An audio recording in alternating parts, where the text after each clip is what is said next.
Hey guys, good morning. Welcome back to our channel, the Eton Squad. So on today's video, we have some bad news. I will give you guys all the details after this.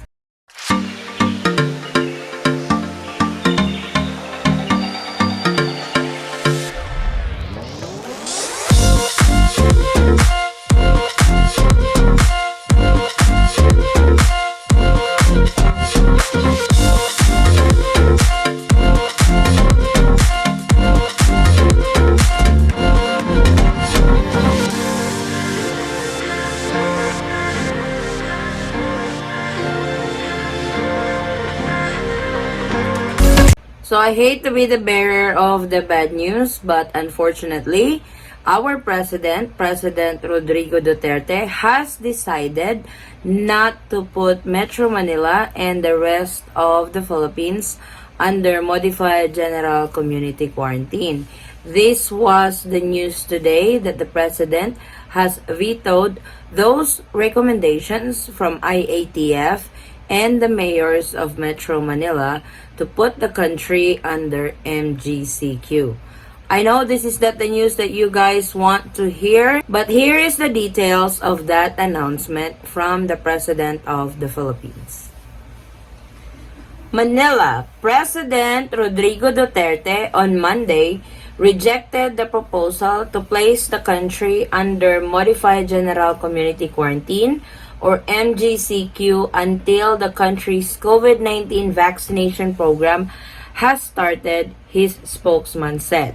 The chief executive recognizes the importance of reopening the economy and its impact on people's livelihoods. However, the president gives high premium to public health and safety, Harry Roque said.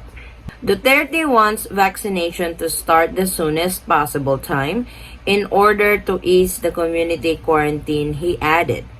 9 of 17 mayors in the capital region earlier backed a shift to Mgcq by March, which marks a year since the country was first under quarantine.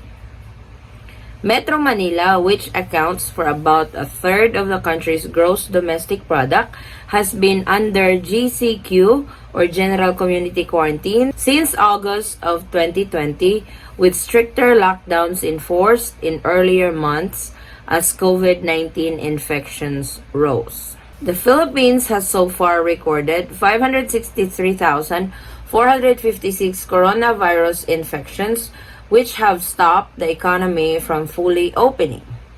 The country has yet to receive any COVID-19 shot, with which it hoped to launch its vaccination drive this month and cover up to 70 million people, or 2/3 of the population, through the year.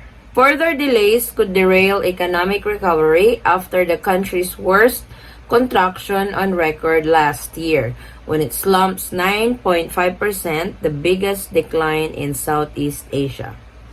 Health Secretary Francisco Duque III earlier in the day said he believes local government units, or LGU, have the capacity to deal the proposed shift to a more lenient Mgcq amid the lingering COVID-19 pandemic. So our president is very firm that if no COVID-19 vaccine, Manila and the rest of the Philippines will not be under modified general community quarantine. I know it's sad, but the president is not looking on the economic aspect right now, but he's looking more on the public health and safety of the people while COVID-19 is still lingering around. So without the COVID-19 vaccine, everybody is not really safe. So right now, he is very firm on this decision to retain the general community quarantine in the Metro Manila areas and the rest of those cities with higher COVID-19 cases. We are ready. I believe that the LGUs are ready with their systems, their health protocols, their quarantine and isolation guidelines, infection prevention control protocols, testing capacity, etc. So they may loosen their quarantine status to Mgcq. But more important is their ability to impose localized lockdowns. The health chief said it is no longer advisable to lock down cities in their entirety. Instead, lockdowns should be localized, focusing on the specific sitios within barangays or on specific streets and compound. Such localized lockdown is currently being done in Pasay City, which has seen an increase in COVID-19 cases in the past days. Duque said local government have dealt with COVID-19 for a year and that they already know what must be done to curb the spread of the disease in their areas. Last week, the National Economic and Development Authority had suggested the shift to Mgcq for the whole country to address poverty and unemployment.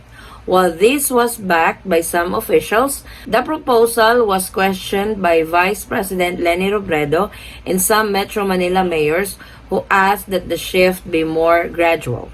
Duque said he supports Metro Manila Development Authority or MMDA Chairman Benhor Abalos, who said Metro Manila can deal with the looser restriction. During the days, new COVID-19 cases from the NCR have again reached an average of at least 500 a day, which was last observed before the holiday season.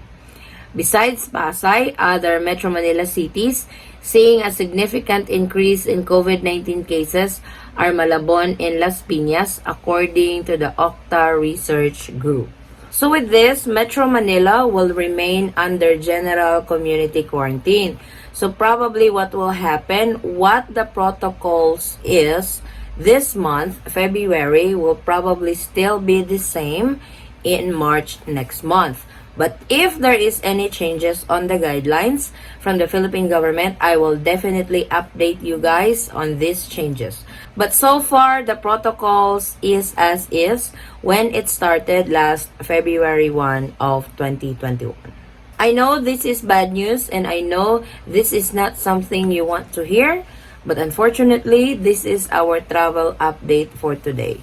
But don't worry, I will give you guys updates. But please keep an eye on the channel for any changes on the guidelines by March. Thank you so much guys for watching. If you find this video helpful, please give it a thumbs up and share it with your friends and family whom you know that can use this video as reference. If you are new to our channel, welcome. We do travel updates, and if you are not a subscriber yet, please consider subscribing and don't forget to hit that notification bell so you will be notified on updates like this. And to our subscribers and new subscribers, thank you so much for the continued support and trust to our channel, the Eton Squad. I hope to see you guys in our next travel update. Stay safe, stay healthy, and God bless everyone. Bye!